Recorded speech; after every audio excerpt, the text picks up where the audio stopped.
Guten Tag, hello and selamat datang. Welcome to our episode nombor 1 untuk podcast Lebah Melaya. Satu-satunya podcast bola sepak untuk kelab Borussia Dortmund yang dibawakan khas oleh Malaysian Dortmund Fans Club. Selamat datang dan selamat datang. Joining here today is once again our co-host Zahin, with me the host Yudhis.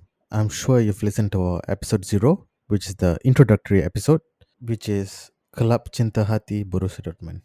If you haven't listened to that, please go and check it out on our various platforms: Spotify, Apple Podcasts, Google Podcasts, and YouTube. Okay, and now let's go to our first main topic of today. Maybe we can talk about the last game that we played, match day 25 of 34, Dortmund versus Köln dekat Westfall Stadion or Signal Iduna Park. So we'll go into that. But sebelum tu, let's first listen to the highlights, so to refresh our minds of the Cologne game versus Dortmund. So here we go. And an opportunity here, and beautifully put away by a man in form, Rafael Guerreiro. Well, they've got so many forward here. Sebastian Haller sends Signal Iduna Park wild. Guerreiro tees it up. Oh, what a finish! The hometown hero, Marco Reus. Here's Marlon. It's Daniel Marlon. Too hot to handle. This is a good move from Köln, and Selke stinging the palms of the goalkeeper, but he does score on the rebounds, and that will mean a lot to Davy Selke. It's Dahoud who goes for it, clawed away and tucked in by Sebastian Haller. What a night for him, what a night for Dortmund. It's 5 and a brace for Haller. And it's Reus!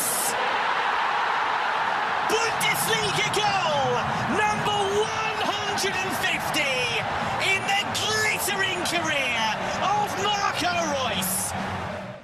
So first of all, overall, from that last game, what did you think of the last game, Zahin? Dortmund versus Cologne. Ini adalah kita punya permainan atau perlawanan yang setakat ni kita dapat gol yang banyak. Saya tak ingat sebelum ni kita ada gol yang banyak juga sebelum ni. Cuma saya tak ingat bila perlawanan terakhir kita ada gol sebanyak yang ni. Dan bila kita tengok balik dekat barisan pemain pun masa tu bila saya nampak barisan pemain dekat sini, di mana kita agak terkejut di mana Alexander Meyer diturunkan disebabkan Gregor Kobel masih cedera.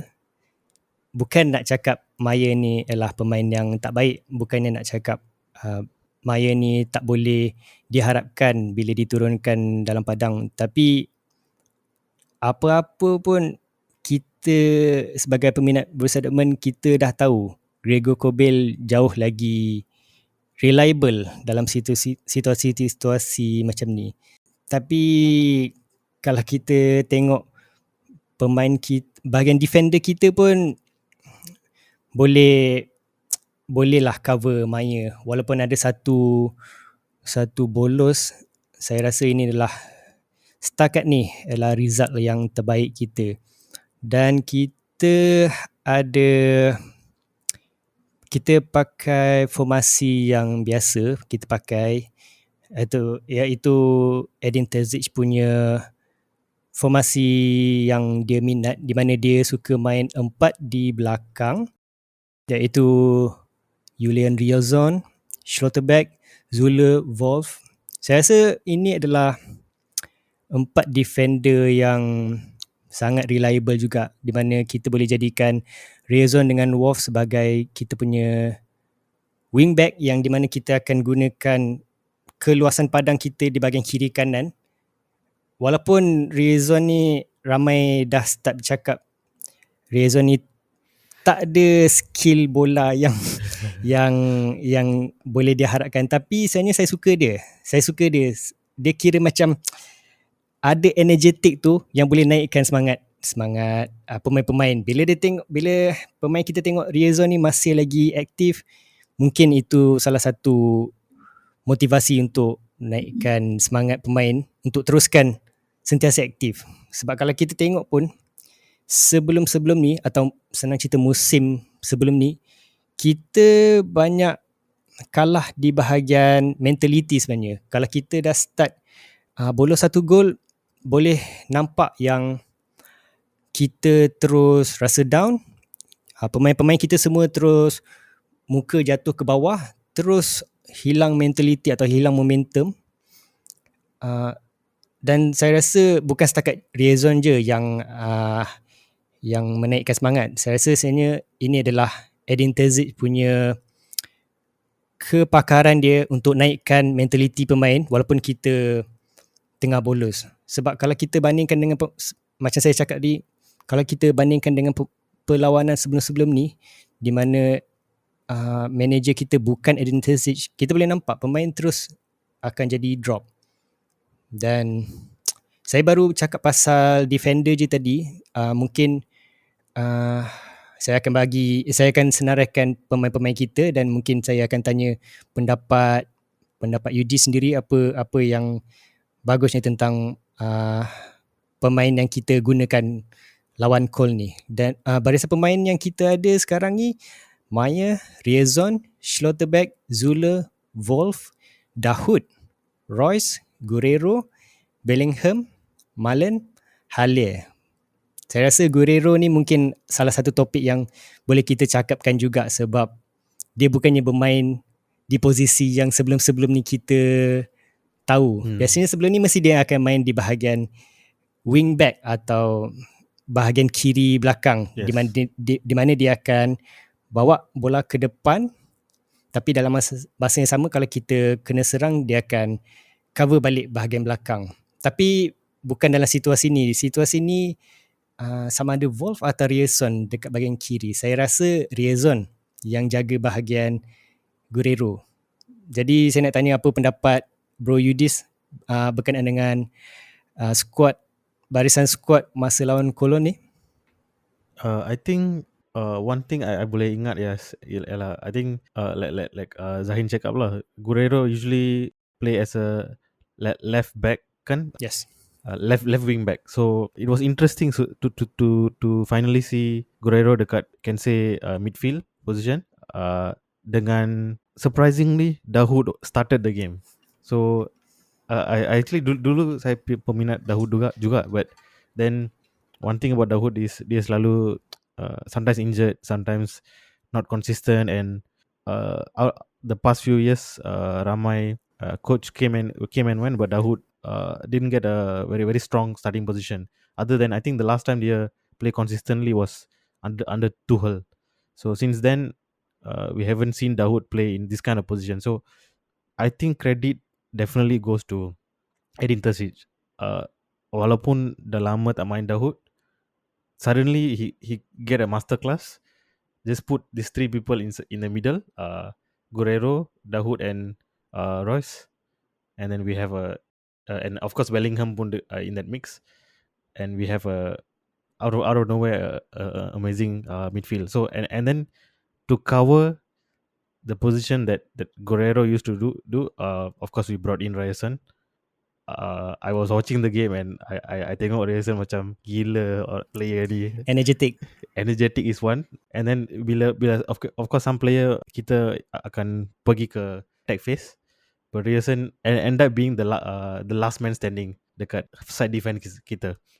Sama macam I tengok game dengan Chelsea, he was the rock there. So signing him was the best thing I feel that happened this season. With also players like Schlotterbeck and Zule, and also Wolf, like yang defense diorang actually super solid. Walaupun Wolf pergi atas, walaupun Schlotterbeck sometimes pergi atas juga, but these people are like really amazing defenders of the ball.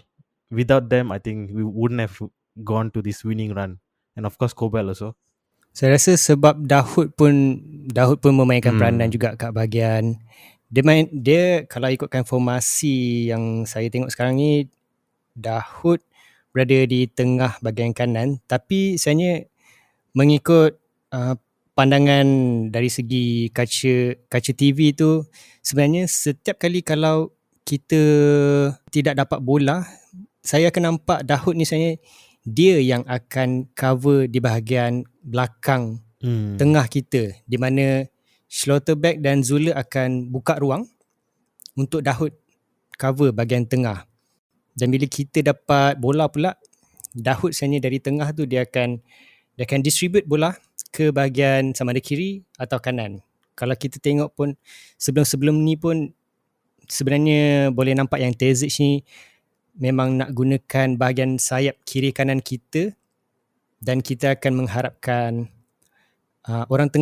orang depan kita sama ada Sebastian Haller atau Anthony Modest atau Moukoko untuk dapatkan gol.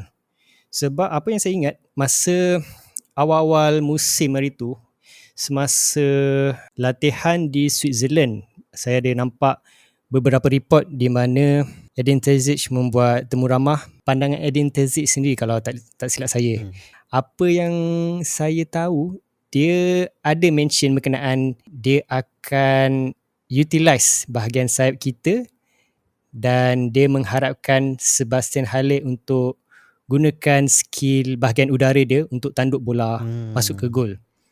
Tapi masa itu masa sebelum kita dapat tahu yang Sebastian Haller ni malangnya ada kesakitan yang memang sangat teruk, di mana dia tak dapat diturunkan selama setengah musim, saya rasa. Betul tak?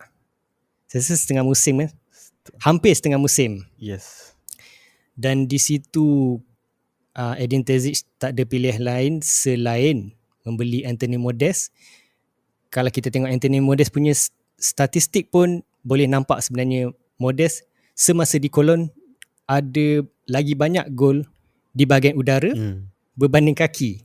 Dan dia ialah orang bahagian penyerang bahagian tengah. Kalau ikut Köln punya permainan pun memang Köln akan gunakan Modest sebagai adalah orang utama untuk cross.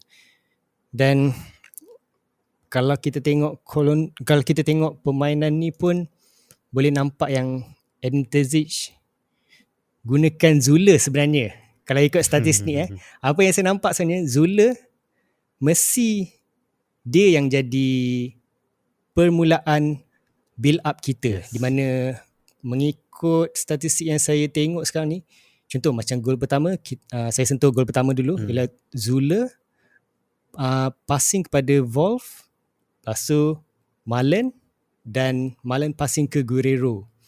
Dan hampir semua gol-gol yang saya tengok ni atau gol yang dalam highlight mesti bermula daripada Zule. Dan dia akan distribute bola ke bahagian sama ada kiri atau kanan. Dan saya rasa setakat ni plan Terzic sangat-sangat berkesan dari segi dia punya style lah. Tapi mungkin masa awal-awal musim tu tak berapa kena lagi kot, sebab mungkin pemain masih nak membiasakan diri. Mungkin kita akan tekankan juga pasal perbezaan Terzic dengan Thomas Tuchel masa di Klassiker nanti. Itu yang seronok sekarang ni, sebab saya rasa ramai orang akan membuat perbandingan juga Terzic dengan Tuchel, sebab dua-dua dah pernah pegang Borussia Dortmund. Jadi sementara sebelum kita cakap pasal gol-gol Dortmund ni, mungkin saya nak sentuhkan juga apa pendapat Bro Yudhis berkenaan dengan Terzic. I think mula-mula masa Favre was sacked kan, and then he had to take over. Beginning he was dia pernah ada experience as a assistant coach in many different leagues. Setahu saya ada dekat West Ham juga. Yes, West Ham. Dan itu juga kenapa dia punya English dia sangat baik kalau tengok temu ramah dia. Tapi mungkin dari situ juga dia dapat pengalaman. Dari situ juga dia boleh tahu, dia boleh belajar apa-apa yang dia perlukan untuk bawa kelab dia iaitu Borussia Dortmund. Sebenarnya Terzic ni merupakan orang yang betul-betul minat Borussia Dortmund daripada dulu lagi. Mungkin kalau kita nak bandingkan dengan manager yang lain-lain pun, dia akan ambil kerja sebagai manager sebagai satu kerja saja, bukan dari segi minat. Kalau dibandingkan dengan Terzic ni, boleh nampak Terzic betul-betul sayangkan klub ni. Dia merupakan the Dortmund boy dari kecil lagi. Saya rasa dia lah manager yang sesuai untuk kita sekarang. Tak kisahlah kalau orang nak cakap dia tak ada pengalaman ke apa. Tak semestinya pengalaman. Sudah semestinya lah pengalaman tu penting. Tapi saya suka bagi sudut pandangan macam ni. Kalau kita ada, contoh, kalau kita sebagai pekerja dan kita ada bos yang betul-betul sayangkan company dia, sayangkan syarikat dia, kita boleh nampak bos ni akan buat segalanya untuk syarikat dia dan untuk staff-staff dia. Dan kat situ juga saya boleh nampak Terzic ni, dia jenis betul-betul sayangkan kelabnya dan dia sayangkan semua staff-staff dia. Dan kat situ kita sebagai peminat Borussia Dortmund boleh nampak perbezaan mentaliti dari segi pemain-pemain ni. Diorang makin rapat, diorang makin support each other berbanding sebelum-sebelum ni.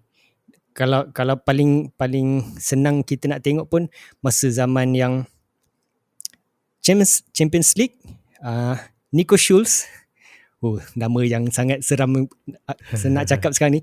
Nico Schulz passing bola ke Jude Bellingham dan Jude Bellingham sangat-sangat tak berpuas hati dengan pass tersebut dan terus maki publicly dekat dalam match tu juga dekat Nico Schulz. Masa tu memang kita punya atmosfera antara pemain memang sangat-sangat teruk. Tapi boleh nampak sekarang ni Terzic rapatkan dinamik atau atmosfera yang baik. Dan itu saya kaitkan juga dalam yang tempat kerja kita. Kalau kita ada bos yang baik, kita rasa seronok nak kerja. Kalau kita ada bos yang tak semestinya toksik lah, atau bos yang biasa-biasa je, kita rasa macam kita nak ikut bos tu pun kita rasa tak sedap. Dan sebab kat situ saya kaitkan yang pasal kerja tu. One thing about Terzic yang ramai tak tahu, mula-mula dia actually was a scout and also assistant coach untuk youth team in 2010 to 2013. So dia memang was closely working with Klopp. So 2010 to 2013 is, I think, our golden days. Dari dua Bundesliga title and also Champions League final.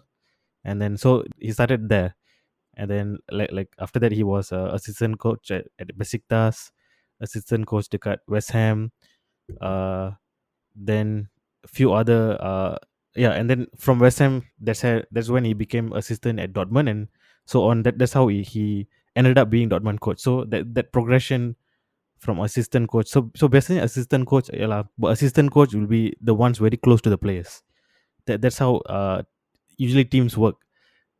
That's how the assistant coach will be the you can say communicator between the coach and the players. So because of that experience of years of being assistant coach, Terzic dah belajar cara nak be very close to the players. So when dia end up being a coach, everybody in the dressing room really loves him. So that's how dia boleh gather the players. Like walaupun kita ada bad run of games before the World Cup, for example, after the World Cup, from in the camp in Bad Ragaz, Switzerland, dia dapat nak kumpul tenaga and dapat nak get one mind, I can say, with all the players. That's the kind of coach we can see from Terzic. Saya rasa itu juga salah satu faktor juga yang di mana saya nak tekankan, di mana musim ni sebenarnya adalah musim yang saya agak yakin kita boleh kalahkan Bayern dan harapnya kita boleh dapat trofi Bundesliga sebab Bundesliga dan juga DFB Pokal. Sebab Yes. kita ada barisan pemain yang sangat-sangat mantap dan juga manager yang betul-betul faham pemain kita. Saya ada baca beberapa report daripada Twitter. Ni dah lama punya report. Tapi report tu mengatakan Terzic adalah orang yang faham semua aspek pemain-pemain dari segi pemain senior, pemain bawah 23 tahun dan pemain bawah 19 tahun. Kat situ je kita boleh nampak yang dia memang betul-betul faham pemain kita dan dia boleh tahu macam mana nak guna pemain kita. Dan kalau nak cakap pasal Terzic ni faham pemain kita, mungkin kita boleh sentuhkan juga Guerrero bermain di luar posisi yang kita tahu sebelum-sebelum ni. Macam tadi kita dah cakap juga, tapi saya rasa Guerrero ni agak underrated sebenarnya. Mungkin sebelum-sebelum ni, musim sebelum ni saya tak berapa tengok sangat, tapi setahu saya Guerrero ni adalah pemain yang agak underrated di Borussia Dortmund. Ini adalah mungkin game pertama kot Guerrero dimainkan di bahagian tengah. Betul ke? Saya tak ingat sangat sebab on the left side this past few seasons lah, Guerrero has been there all the time. I can't remember him being in this midfield position, but the last I remember he being like extraordinary was when Hakimi was here. So masa tu Hakimi dia pandai cover defensive position as well. So I think masa tu Guerrero was in a free role. So what I'm trying to say is I think Terzic, he can see the weaknesses in Guerrero and dia cuba nak how to say get the best of him without exposing him too much. And maybe Terzic also watches the Portugal games. So sebab saya rasa if I'm not mistaken, Guerrero has played in a few different positions in the Portugal team. So he learned that what Terzic learned that from watching those games, and dia pandai mainkan dia in this special position. I think first time, if not mistaken, in this position in Dortmund. Betul-betul. Sebab kalau tengokkan statistik ni pun, dia banyak memainkan peranan untuk hasilkan gol. Contoh macam gol pertama, dia yang penjaring, dan gol kedua kita di mana bermula daripada Zula, passing ke Bellingham, dan gol kedua kita ni sebenarnya antara gol yang cantik juga, di mana bola daripada Bellingham ke Marco Reus, pas kepada Guerrero dan pas kepada Hala untuk Hala rembat ke gol, di mana saya tengok situasi tu pun kita boleh nampak Reus dengan Guerrero memang sebenarnya rapat antara satu sama lain. Memang sangat pelik nak tengok dua pemain, atau dalam situasi ni 3 pemain sebenarnya, yang sangat rapat di kawasan kotak lawan semasa kita sedang menyerang, tapi tetap kita dapat jaringkan gol. Itu yang saya agak yakin sebenarnya kita punya hala tuju sekarang ni sangat-sangat baik.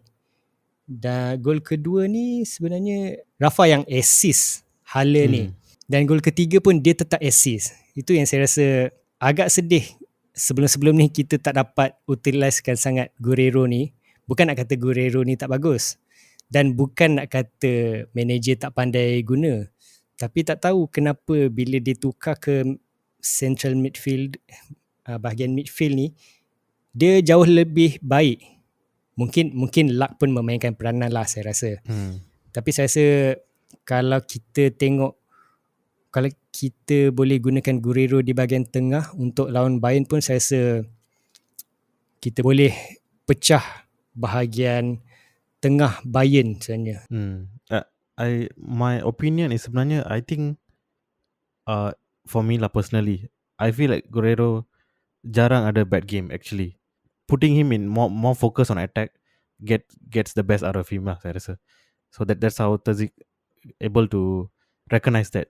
Sebab Terzic pun sekarang dah boleh gunakan bahagian kiri kanan tu. Saya rasa dah ada orang yang boleh masukkan untuk slot tu. Contoh macam Correct. dalam game ni pun Riazon boleh masuk sama ada kiri atau kanan, dan dalam game ni dia main bahagian kiri di mana posisi Guerrero sebelum ni. Jadi mungkin sebab tu juga kot. Mungkin saya rasa sebelum-sebelum ni kita masih belum ada kedalaman skuad lagi, di mana kita perlu gunakan Guerrero di bahagian kiri.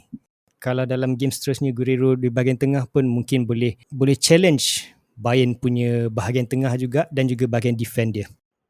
Lagi satu saya nak highlight about a different player lah, about Hala, sebab jarang people recognize yang walaupun dia number 9, he can at any time he can be the one providing for the goals as well. He is very involved in the play, so that's why he's very important player, and that's why Terzic got slightly more flexibility to organize the plays in a different way. Agak-agak kalau Hala dari awal lagi dia tak ada kecederaan tu, rasanya mungkin boleh kita dapatkan poin lebih tinggi lagi berbanding Bayern. Atau mungkin Bro Yudis ada pandangan lain? Sebenarnya I ada pandangan yang sama, exactly yang sama, sebab sebelum dia dekat Dortmund, he came from Ajax. Yes, Ajax. So he was, I think that whole team he was in, semua on top form, and the whole team was in top form, and he was in top form. I think if he had continued here, he would have easily scored 15, almost 20 goals. I feel, because of biasalah player kalau dia on form and dia join a big team, macam example Haaland. so things like that. I think he lost his chance because of course lah, the cancer. It happened. We can't avoid it. But even though it happened, the first day he recovered, dia datang preseason, first game they score goal. So imagine what kind of player he is. Even now, walaupun dia bukan 100%, he can still score goals, can still contribute to the team. I feel like that's an amazing player. I can't remember any other player that has come back from cancer and immediately has an impact. Saya rasa Seriously. kita kena pertimbangkan juga berkenaan dengan kanser tu, sebab bukan senang nak recover balik selepas dia mengalami kecederaan. Adakah itu kecederaan sebenarnya, kanser tu? Saya cakap kecederaan je lah, sebab benda tu agak berat untuk semua orang merasa. Tapi kena pertimbangkan juga yang Hala ni, walaupun dia dapat 2 gol, tapi sebenarnya dia masih, kalau mengikut pendapat saya, dia masih lagi belum capai prestasi terbaik dia. Tapi dalam game ni dia tetap dapat 2 gol. Itu sebenarnya saya rasa kalau dia tak ada penyakit tu dari awal season, sebenarnya kita boleh pergi jauh lagi. Dan sekarang ni untuk persediaan lawan Bayern pun, kalau persediaan untuk Bayern ni, saya rasa saya boleh rasakan yang Bayern ni pakai pemain yang sangat-sangat laju. Tapi untuk berkenaan dengan defender tu, defend Bayern tu, mungkin kita boleh gunakan Hala ni sebagai orang yang fizikal, dan kita boleh gunakan bahagian sayap kita untuk main crossing lebih, di mana dia akan dapatkan percentage untuk menang bola di bahagian udara dan harapnya dapatkan gol. Sebab dia, statistik Hala pun sebelum-sebelum ni, gol pertama dia ialah gol yang menggunakan kepala, ialah tandukan. So mungkin saya yakin Terzic mesti ada cara dia sendiri, tapi saya rasa kita akan main banyak di bahagian kiri kanan, dan kita akan banyak main crossing di bahagian udara. Sebab kalau nak ikutkan pemain-pemain Bayern pun, sejujurnya kita susah nak lawan pemain-pemain yang, dalam pendapat saya, pemain yang laju sebenarnya. Laju dan juga fizikal lah saya rasa. Saya rasa bahagian crossing tu mungkin kita boleh menang di bahagian situ. Menang dari segi aerial, menang dari segi udara. kita guna hala. Kita rasanya kalau nak kalau kita nak habiskan berkenaan dengan permainan Köln ni pun, saya rasa ini perlawanan yang terbaik kita, antara yang terbaik, sebab kita ada 6 gol dan prestasi-prestasi pemain kita pun sangat baik.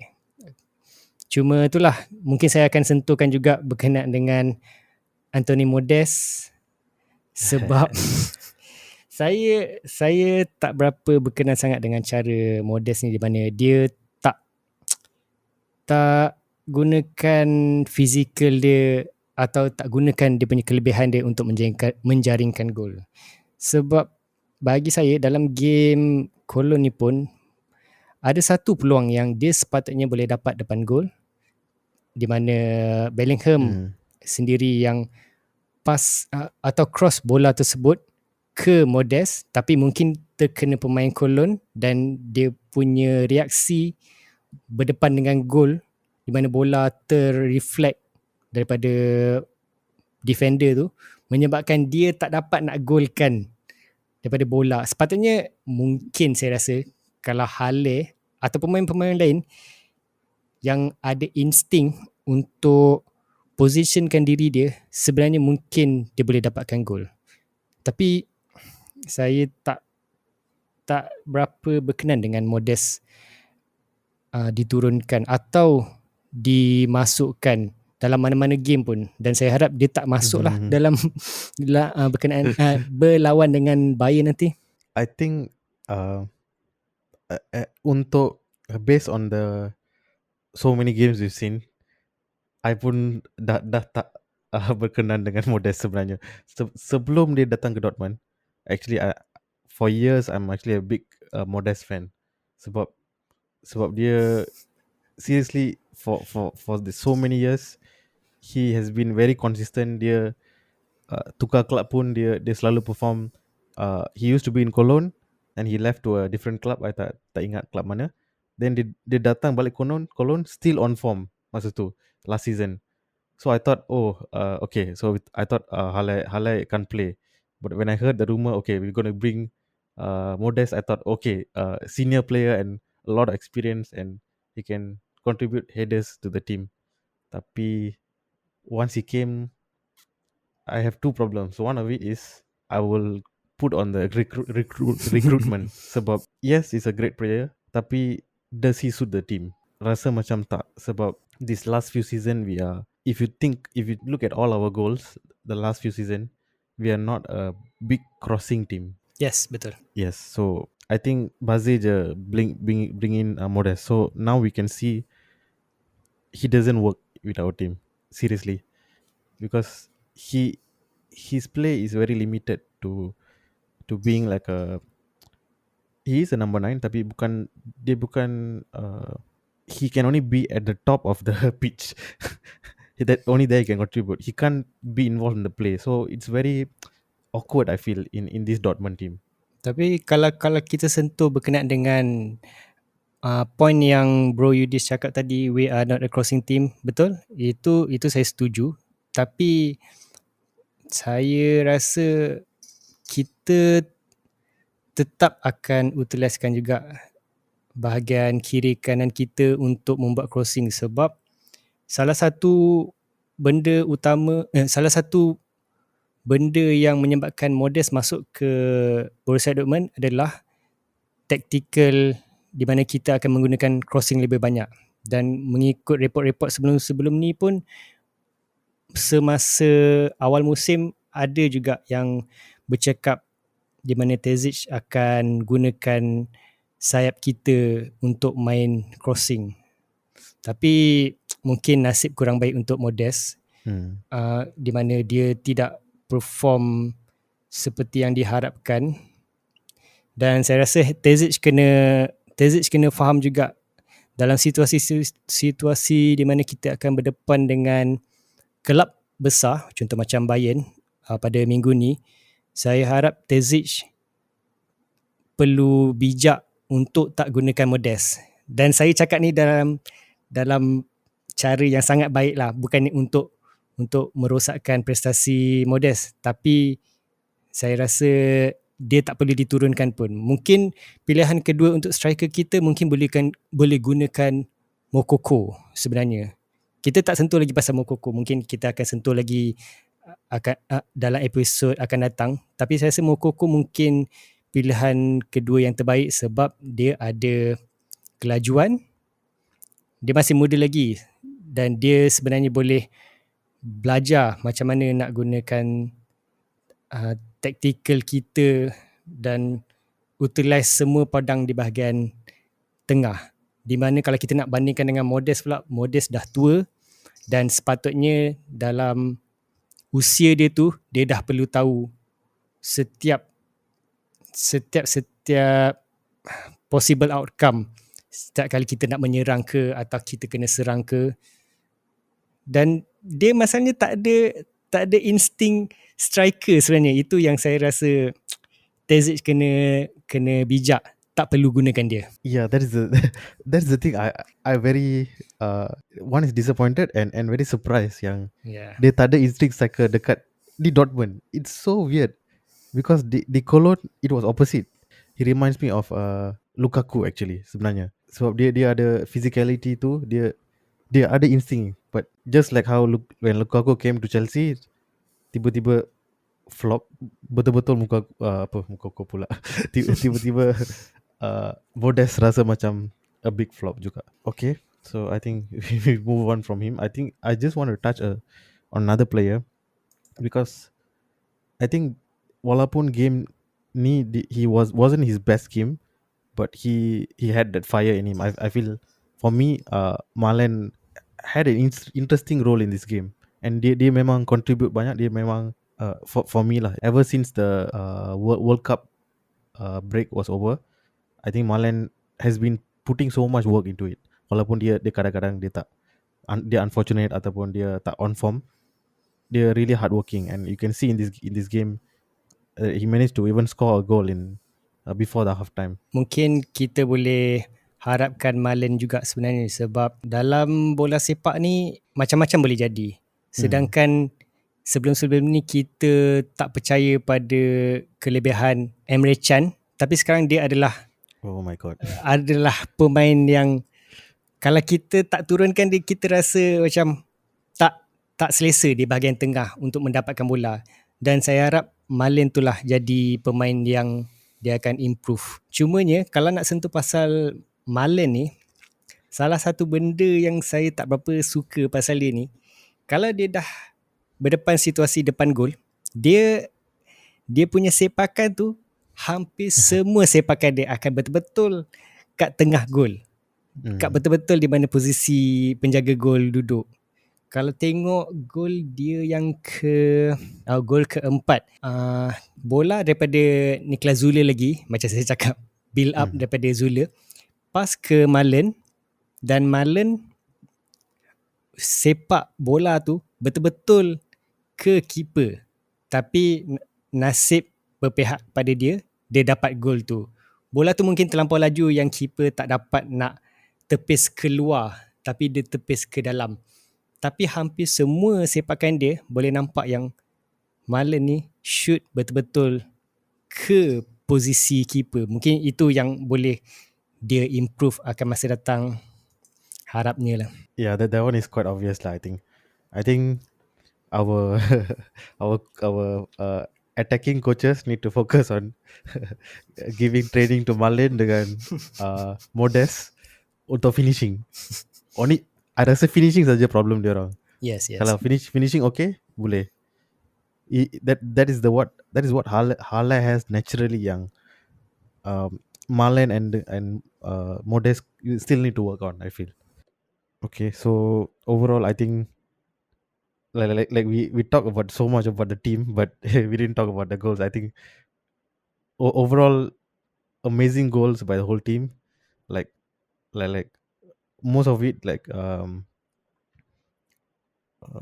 I think it was all build up play and like you say lah, dengan macam without Sule like bringing the ball from defense to attacking phase, I think we wouldn't have gotten this kind of scoreline. Of course Guerrero plays a part. Royce, we didn't even talk about Royce. Oh my god, Oh my god. what a game he had!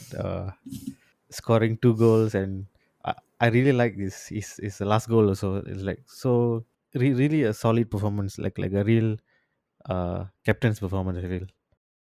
Bercakap dengan Ross juga, salah satu yang dia boleh bawa masuk untuk perlawanan Köln nanti, perlawanan Bayern daripada Köln nanti, salah satunya mungkin sebab pengalaman dia yang dah lama dengan Bundesliga, dah lama dengan perlawanan-perlawanan besar ni.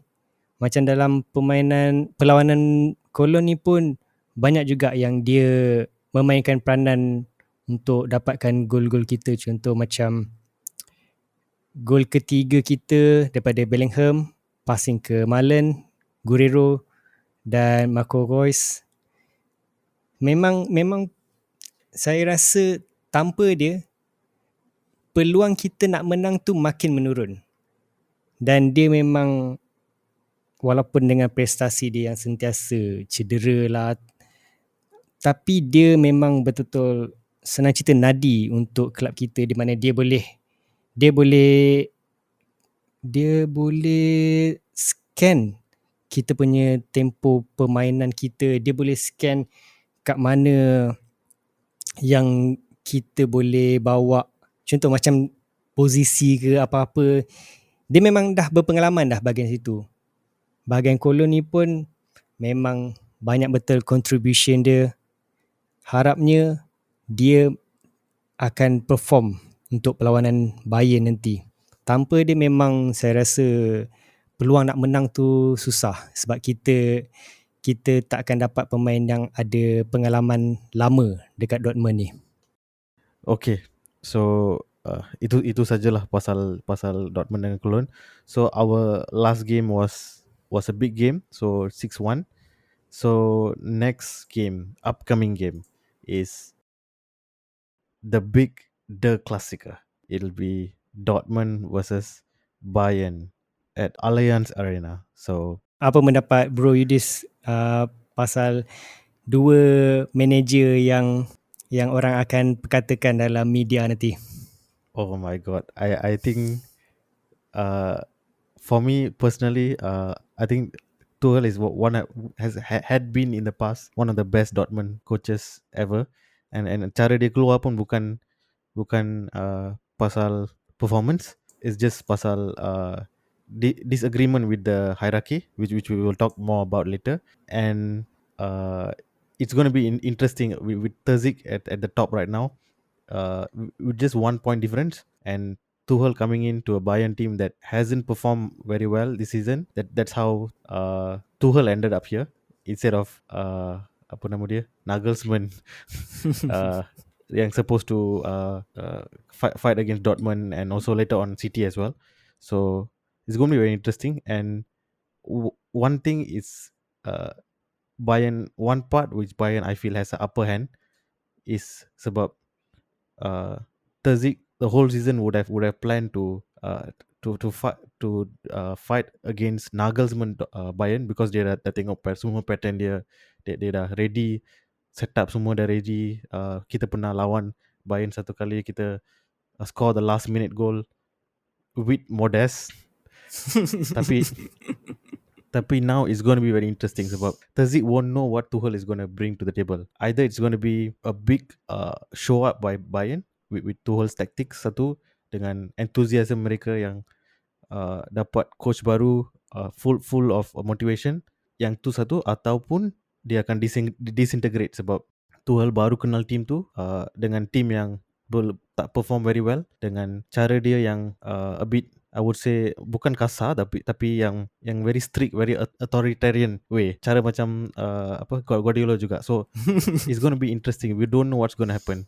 Saya tak nak jadi seorang yang pesimistik sebenarnya, dan apa benda yang saya nak cakap ni adalah salah satu fakta menarik berkenaan dengan pertukaran manager dari bahagian Bayern Munich.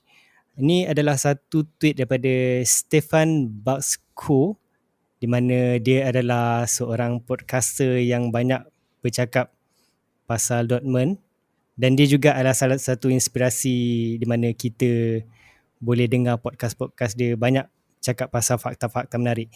Dan salah satu tweet fakta yang dia bercakap pasal pertukaran manager ni adalah pada musim 17-18 Bayern Munich ketinggalan dalam, saya tak pasti berapa point di belakang Dortmund, dan Bayern Munich hire Ancelotti, hire Heinkes, macam mana nak sebut saya tak pasti, dan Munich menang. Dan musim seterusnya 19-20 Bayern Munich di belakang Dortmund, hire Flick dan menang musim tu.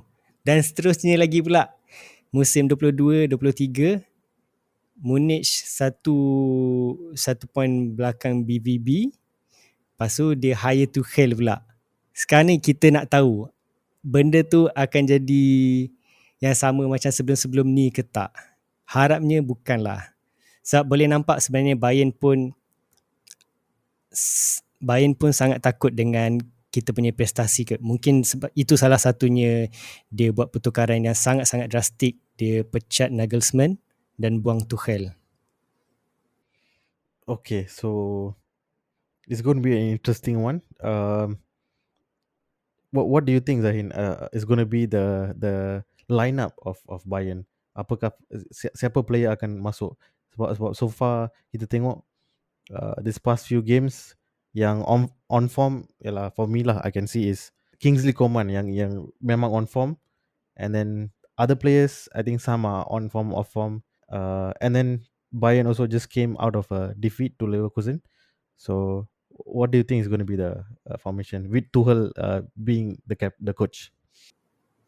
Harapnya mungkin kita boleh gunakan skuad yang sama masa kita lawan Köln baru-baru ni, di mana kita gunakan Rafa sebagai orang tengah, dan harapnya Gregor Kobel akan diturunkan dan Karim Adeyemi diturunkan. Sebab pendapat saya dalam perlawanan ni kita perlu gunakan bahagian kelajuan kita. Contoh macam Adeyemi ialah pemain yang sangat laju. Mungkin kita boleh gunakan Riazon juga di bahagian kiri ataupun kanan. Lepas tu bahagian defender pula, macam biasalah kita perlu gunakan kita boleh gunakan Mats Hummels sebagai orang yang kuat. Dia mungkin dah lama dalam Bundesliga ni, mungkin dia dah faham dah macam mana Bayern Munich bertindak dalam beberapa situasi. Dan juga kita boleh gunakan Niklas Zule sebagai defender kita, yang kita boleh gunakan skill pengalaman dia untuk faham Bayern punya tactical sebelum ni. Saya rasa kalau gunakan barisan sebelum-sebelum ni pun sebenarnya dah okey dah. Atau kita boleh masukkan juga, saya rasa kalau pakai barisan yang sebelum ni pun dah cukup okey dah sebenarnya. Tapi don't you think sebab kan the whole season Dahoud jarang main. I think dia main last game, I feel also lah. The only reason Tazik bawa dia sebab ramai player kita injured and dia nak mix up the formation. Tapi sekarang bila ramai player dah start available balik, I think Emre Can still boleh akan datang balik. Maybe dia akan bring Emre Can, and then of course like you said Kobol also mungkin akan main kan. I think that's a good point sebenarnya. Kita bawa masuk Emre Can untuk sebagai physicality di bahagian tengah. Tapi mungkin kalau dapat gandingkan dengan Dahoud juga pun okey kot untuk Dahoud sebagai anchor.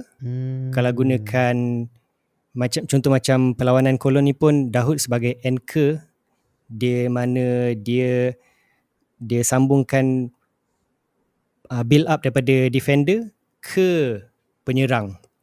Tapi mungkin saya ramalkan yang Terzic lagi banyak gunakan physicality di bahagian tengah. Mungkin dia akan turunkan Saleh Özcan dan juga Emre Can, tapi tetap menggunakan Bellingham. Mungkin Dahoud akan diturunkan sekejap je sebenarnya. Sebab Agak pelik sebenarnya kalau sebelum-sebelum ni Dahoud dah recover daripada cedera tapi dia tak diturunkan. Yes. Itu yang agak pelik tak? Itu yang agak pelik sebenarnya. So saya punya ramalan physicality di bahagian tengah dan kelajuan di bahagian kiri. Dan mungkin Dahoud sepatutnya diturunkan lah. Tapi kita takkan tahu Terzic punya cara. Harapnya yang terbaik je lah.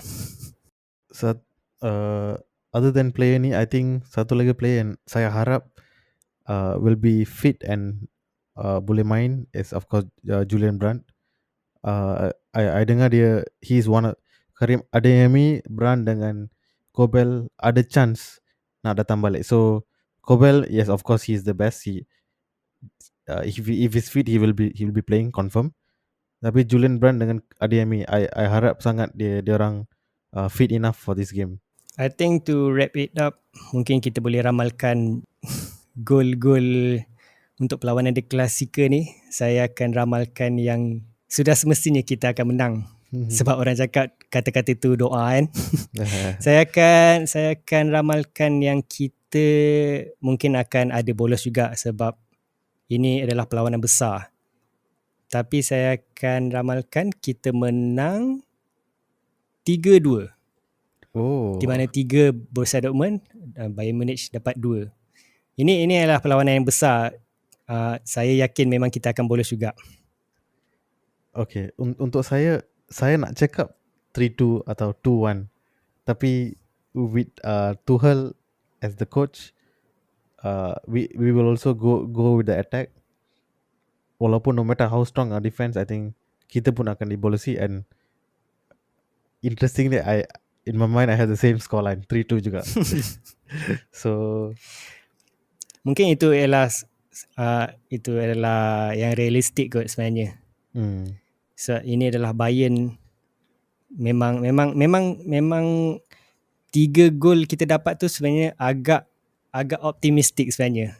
Tapi kalau tengokkan skuad kita pun, saya rasa mungkin sebenarnya kita boleh sebenarnya. Kita sekarang ini dah ada kedalaman yang sangat-sangat meyakinkan berbanding sebelum-sebelum ni. If even the game goes to a 2-2 draw, I won't be surprised sebab yes. hari tu pun game dengan Schalke, I think very intense game. So this is also going to be another intense game and anything can happen. So yes, we will see what happens. Hopefully we get a win out of this. Untuk listener kat luar tu, what is your prediction? I think let us know. We have our Twitter handle Dortmund My Fans. Kita ada social media di mana kita pakai nama Dortmund My Fans di Twitter, di Instagram dan di TikTok, dan juga harapnya dekat YouTube pun mungkin boleh follow sekali atau subscribe sekali. So yeah, tell us your predictions. We will see who gets it right, and comment in our Twitter, and yeah, we are very keen to know your opinion. Okay, so that's all for today's show. Thank you so much for joining us. Terima kasih, and thank you from the Lebah Malaya Podcast. The Lebah Malaya Podcast. From us at Malaysia Dortmund Fan Club. Thank you. From me and Zahin. Okay, bye-bye. Bye-bye. Auf Wiedersehen.